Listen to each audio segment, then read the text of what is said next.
Hey guys, Major Triads Part 3. In this part, I'm going to talk about how you can use triads to improve your lead playing. I'm going to show some examples of licks that I might play in every shape that we talked about in the previous parts. I'm going to show you these licks over a simple groove that goes G, F, C. So it's centered around G. You could do the same kind of licks over a G7. I'm going to play you the solo now, and then we'll come back and chop it up.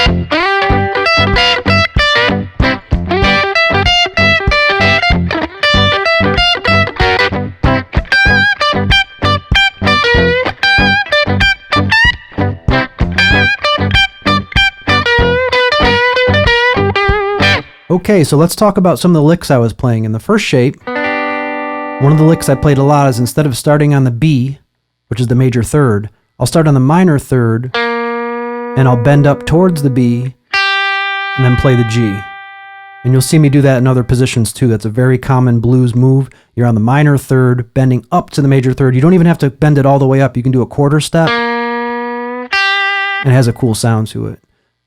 Another lick that I did down here, I believe was... So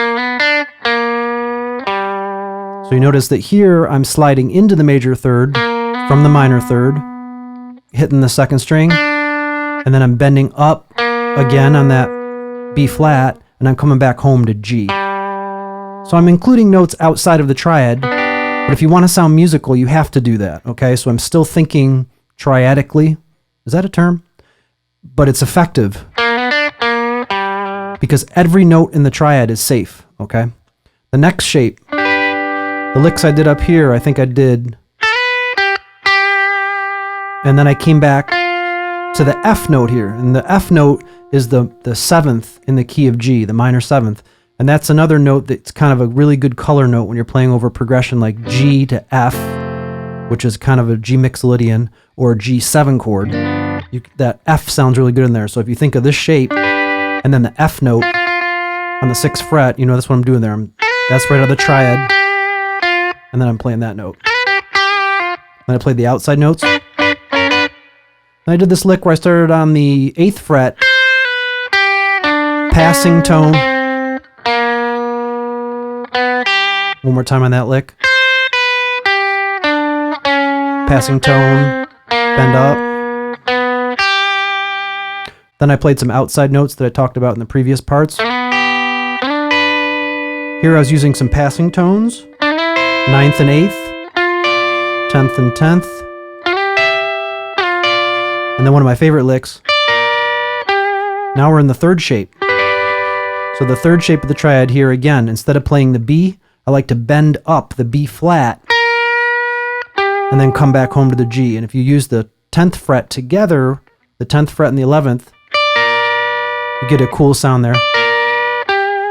I either got that lick from the guitar player in the Meters or Grant Green. The next lick I was playing around this shape was I was taking the outside notes of this shape, and I was doing extensions. I was playing the 12th fret, and then the 13th fret, which is the F again, the 7th in the key of G.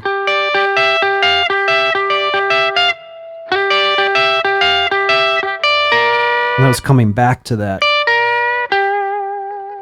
When I came up to the top shape here, I was playing the top string vibrato, going back and forth, and then bending that B flat note again up towards the major third, bending the B flat towards the B. And then I think I was doing a little bend there on the 17th fret, which is like the 9th, which is a note we talked about. You can add to that chord for an embellishment. Now, most people, when they play over this kind of groove, would be blending, you know, major pentatonic and minor pentatonic.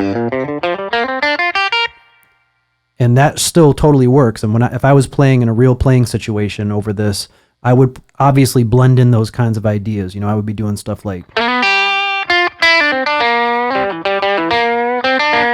I wouldn't completely stay to each shape. But if you think this way, it just gives you a new sort of tool, a new perspective to kind of try soloing in a different way. And the nice thing about it is these notes are very safe. So you have any of these notes are usually safe to land on when you're on the 1 chord. And of course, you can also, if you're playing over, say, a blues, you could move these shapes to the 4 chord, you know. So if you're doing a G blues, and then you move to the 4 chord, you can move those same ideas I just showed you back. Okay, I hope you got something helpful out of this video to use in your playing. Have fun, and thanks for watching.